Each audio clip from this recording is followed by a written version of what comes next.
dans le vent à 2525 mètres d'altitude, j'entame ma descente à la recherche d'une recette sans certitude. Le vent me cisaille, le temps me fait mal. Quelquefois, je préfère disparaître dans la brume. Les lignes horizontales sont effacées, et parfois je me demande si mes idées ne sont pas verglacées.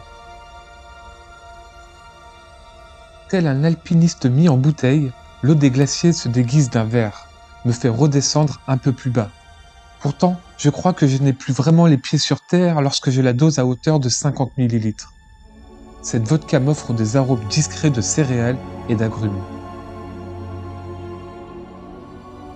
Sans parchemin, je descends par un chemin imaginaire.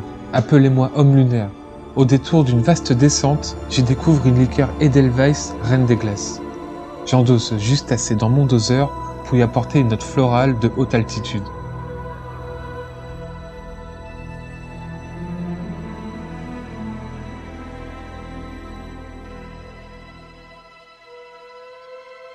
Les paysages sont magnifiques, pourtant ils me terrifient.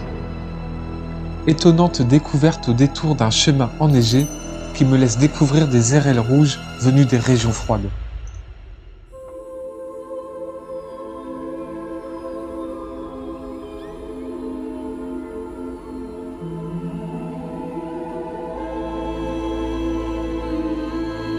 Malamute, husky sibérien ou encore samoyède. Je leur donnerai de petits noms pour me rapprocher d'eux, me réchauffer, m'attirer un peu plus vers le bas, encore, vers un nectar de myrtille aussi sauvage qu'eux, aussi attirant que le vide qui m'attire lorsque j'ai le vertige. Ensemble, nous affrontons ces montagnes, et pourquoi pas gravir la terre jusqu'en Bretagne. Hors des pistes, je me rappelle de ce délicieux dessert au hibou blanc, appelé le Mont Blanc, qui se compose de crème de marron. La neige tombe, la fatigue se fait sentir. Je termine mon voyage en vaisseau spatial. Les flocons s'élèvent dans le ciel. Ma destination est dans le village de Megève. Ici, les aiguilles sont figées sur l'horloge de l'église. Le ruisseau se faufile entre les chalets. Les allées de la ville sont jolies. Mon inspiration s'éclaircit. Mon cocktail se clarifie. Il se sert dans un verre pris par la neige formant des sommets alpins. Les lumières brillent, les sapins scintillent.